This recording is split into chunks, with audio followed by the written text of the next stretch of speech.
Olá, seja bem-vindo ao canal Teologia Divina. Nesse vídeo veremos o Dr. Rodrigo Silva explicando sobre os tempos finais. Se inscreva no canal e bom vídeo. Eu queria falar de uma coisa que é um assunto que, cara, eu acho que da Bíblia é um dos assuntos que eu mais estudei, que é escatologia, que são os tempos finais. O que está acontecendo? A gente está vivendo os tempos finais, há sinais, segundo a Bíblia, proféticos, e a gente não falou dessa pedra também. Tá, isso aqui é uma coisa simples, depois eu falo dela. Tá bom. Bom, na verdade... Porque tem esse movimento, né? Claro. A pandemia faz parte Claro. disso, o anticristo já tá aí. Aliás, a gente tá perto da segunda volta de Cristo. Claro, eu acredito que sim. Sim? Mas vamos lembrar uma coisa. Quando os discípulos perguntaram para Jesus, que sinal haverá de tua vinda e da consumação dos séculos, do fim do mundo, Jesus falou assim, olha, cuidado que ninguém engane vocês. Primeira coisa que ele já falou. Cuidado. Virão muitos em meu nome dizendo, eu sou o Cristo, enganarão a muitos. Certamente, isso está em Mateus capítulo 24. Depois, quem tiver uma Bíblia em casa, procure em Mateus capítulo 24. Ele fala o seguinte, certamente vocês ouvirão falar de guerras e rumores de guerras. Não se assustem. Ainda não é o fim. Se levantará nação contra nação, reino contra reino. Haverá fomes e terremotos em vários lugares. Mas isso é apenas o princípio das dores. O princípio das dores, exatamente. Então veja bem, guerra tem no mundo desde que o mundo é mundo. Fome, a Bíblia fala fome no Egito na época de José. Então não vou falar assim, o mundo está chegando ao fim porque está tendo guerra. O mundo está chegando ao fim porque está tendo fome. Não faz sentido. Mas o Apocalipse coloca alguns elementos que indicavam quando nós estivéssemos chegando próximos ao fim. Embora, nota de rodapé aqui, ninguém sabe o dia nem a hora da volta de Jesus. Tem estupidez. Tentar adivinhar. Não, claro, não podemos isso. Você entendeu? Bom, mas a gente pode saber a proximidade dos tempos em que vivemos. Então tem algumas coisas no Apocalipse que são características do tempo do fim. Exemplo, Apocalipse 11, 19. Diz assim, as nações ficaram iradas. Chegou, porém, o juízo de Deus e o tempo determinado para ele dar o prêmio aos seus santos e aos profetas e o tempo para destruir os que estão destruindo a terra. Ora, na época de Cristo não tinha como destruir a terra. O Apocalipse estava fazendo uma profecia de uma época em que a terra poderia ser destruída por seres humanos, coisa que na época do Apocalipse não tinha como. E ele fala depois das pragas de Deus que iriam cair. Essas pragas não caíram ainda. Mas os vislumbres dela... Não caíram? Não. A peste não é... A do Apocalipse, né? Mas os vislumbres delas podem estar já batendo as portas. Quer um exemplo? Diz que um anjo derramou a sua taça sobre o sol. E foi-lhe dado queimar aos homens com grande fogo. Os homens se queimavam com um intenso calor e blasfemavam o nome de Deus que tinha autoridade sobre essa praga. Olha o problema da camada de ozônio, o efeito estufa, o que está acontecendo com o Sol. O outro anjo derramou a sua taça sobre os rios e fontes d'água e mares, que se tornaram como sangue de morto. Sangue de morto não é vermelho, dessa cor. Sangue de morto é escuro, é fétido, é quase coagulado. Como é que está Pinheiros, Tietê, Lagoa Rodrigo de Freitas? As águas do mundo. Poluição. As previsões é que até 2025 a guerra do mundo vai ser pela água.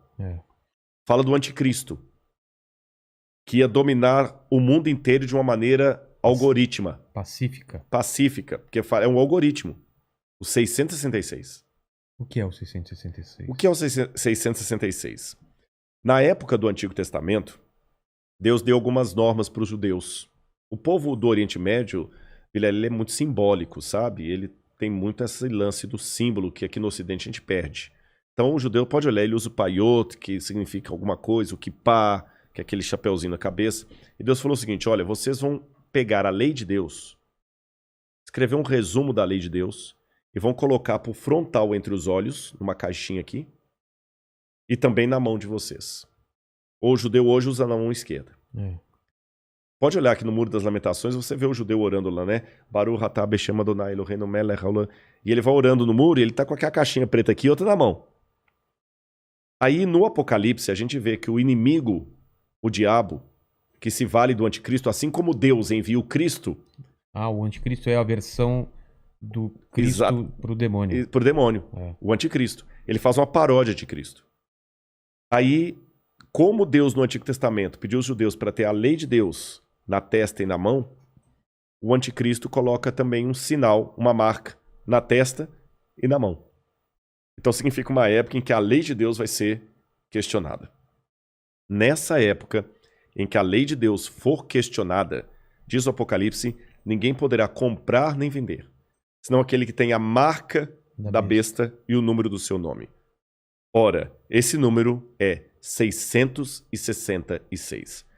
Aí muita gente pega isso e fala o seguinte, então vou começar a calcular, Hitler dá 666, o Papa, o Saddam Hussein, Bill Gates, até a Ellen White, que é uma pioneira do Adventismo, ela dá 666, tudo dá 666, né?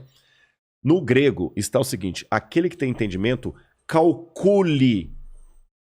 E essa palavra calcule no grego ali é a mesma palavra para faça a contabilidade daquilo que o anticristo vai fazer. E o que o Apocalipse deixa bem claro, que o anticristo vai ser a revigoração do Império Romano, que era o inimigo do povo de Deus. E por que 666? Na cultura da Babilônia, o 6 era o número base para você fazer qualquer cálculo. Era um número divino. Tanto é que quando Nabucodonosor ergue uma imagem, ela tinha 60 côvados por 6. 60 por 6. O 6 era um múltiplo divino. E ali você tem o 666, múltiplo de 6. Agora o Apocalipse fala que ele vai controlar a economia. Os povos da terra vão segui-lo. Ninguém vai poder, falando quem pode pelejar com ele. E o que nós estamos vendo agora é um mundo caminhando pela primeira vez na história para uma unificação mundial. De moeda? De tudo. Parece até teoria da conspiração que eu vou falar, mas não é. O mundo está caminhando para uma unificação. Rodrigo, mas nunca. Aqui no Brasil mesmo a gente vê a briga dos de esquerda com os de direita. O pessoal não está entendendo. Essa unificação não significa unificação de mente, mas unificação de propósito. Que é um exemplo que o mundo pode se unir por um propósito, apesar de se odiar mutuamente? A pandemia. Exatamente. O Irã está usando máscara, Israel também está usando máscara. Os palestinos estão jogando foguete lá em Israel, o Hamas, mas o israelense está usando máscara, o palestino também.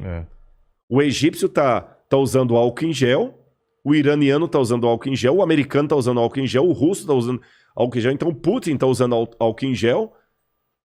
A mesma coisa o presidente do Brasil, o presidente da Argentina, da Venezuela, o mundo parou. Então é possível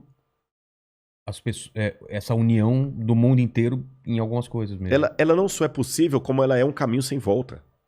Por que está falando tanto em criptomoeda? Nós já estamos passando por uma transição do dinheiro. Dinheiro de papel, né? De papel, você entendeu? Dinheiro baseado em tesouro nacional. E o mundo hoje precisa. Isso aqui não é uma defesa do Rodrigo, não é um desejo do Rodrigo. Eu estou falando de uma tendência. Tendência. O mundo precisa se unificar porque existem, Vilela, alguns elementos hoje que estão à solta, como se fossem crianças bagunceiras numa casa cheia de faca, de garfo, de objetos cortantes e letais, sem um adulto para controlar essas crianças. Você jamais faria isso. Quais são as crianças que estão à solta no mundo e precisam de um adulto para controlá-las? Um preceptor, uma babá? Internet. Quem tem domínio da internet? Você na internet você pode encontrar o podcast do Inteligência Ilimitada, mas você também pode encontrar uma fórmula para fazer um coquetel Molotov. O camarada pode assediar você para fazer parte do Estado Islâmico. Quem controla a internet? Nem os Estados Unidos. Não, tá na mão de ninguém.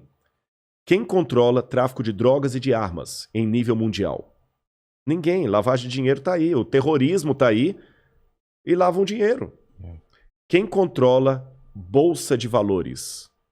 A economia do mundo não aguenta por mais 20 anos nas mãos da bolsa de valores, que é especulativa. Se cair a bolsa de Tóquio, você nunca foi ao Japão, mas você pode perder o seu emprego e essa casa aqui porque caiu a bolsa de Tóquio. O Bradesco pode falir porque teve um crash na bolsa de Nova York. E a gente viu, essa pandemia viu como nós estamos economicamente vulneráveis. Economicamente vulneráveis. Quem controla o terrorismo mundial? Então esses elementos... mais um. A ecologia. Não quero entrar no debate se a Amazônia é nossa ou não é nossa. O fato é que se a gente não cuidar da Amazônia, o mundo todo se ferra, caramba. Você tá entendendo? Então não tem mais esse negócio assim, é meu. Então hoje a gente precisa de um governo único que com leis mundiais controle a internet, bolsa de valores, que vai desaparecer, o reset tá aí, controle a economia, gastos, terrorismo e tudo mais. E os países, por mais que continue havendo direita e esquerda, situação e oposição, não interessa, Islã e cristianismo, vai precisar se unir, não porque eles se amam, porque não tem outro jeito. E essa união está muito parecida com o caminho de preparação para o anticristo. Agora, a minha questão aqui não é cair naquela esquizofrenia escatológica de achar agora que qualquer coisa eu tenho que evitar porque senão é a marca da besta. Eu já vi gente, isso aqui é sério, que não quer deixar colocar o revolvinho da temperatura na testa da mão, que aquele é a marca da besta. Calma. Estupidez, não tem nada a ver um negócio desse, gente, tá bom?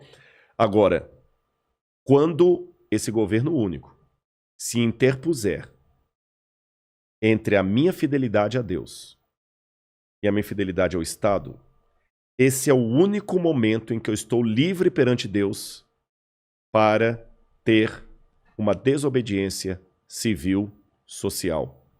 Porque a própria Bíblia me ensina a ser obediente às autoridades constituintes. Mesmo quando Nero estava no poder, Pedro escreveu: respeitem as autoridades constituídas. A César o que é de César. Dai César o que é de César. Pague os impostos. Seja um bom cidadão. Que a crise não venha por culpa de vocês.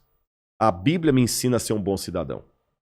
Porém, a própria Bíblia fala: quando o governo der uma ordem, a Bíblia não diz isso explicitamente, diz assim, em termos filosóficos. Sim.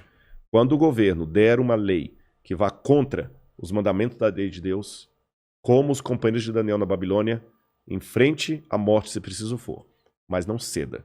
Talvez essa seja a diferença de um teólogo apaixonado por Deus e pela Bíblia e alguém que simplesmente é um acadêmico livre. Porque que especialista em literatura inglesa, em sã consciência, teria coragem de morrer por sua interpretação de Shakespeare?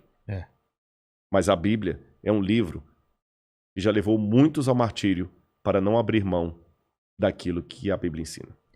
Falou que a segunda vinda de Cristo está próxima. Mas, segundo os eventos, o anticristo chega antes. Chega antes. Ele antecede a volta de Jesus. E já está por aqui?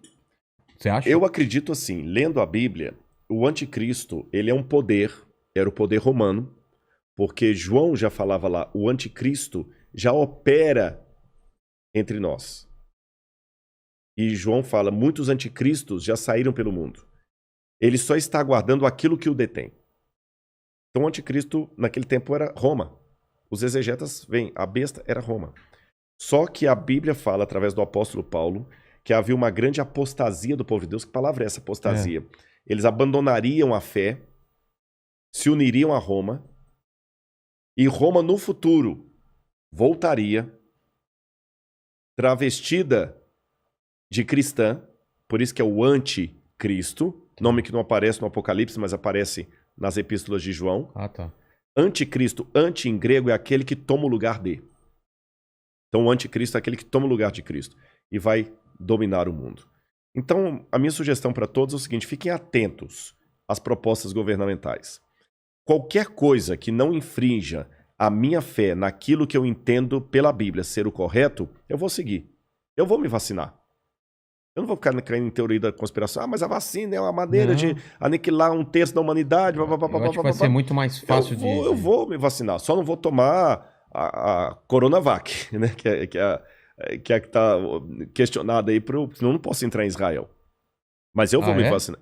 Israel não aceita. Não aceitou. Muitos países da Europa não aceitam a Coronavac. Né? Lamento o Butantan aí, mas a menos que mude o cenário, a Coronavac não está sendo aceita.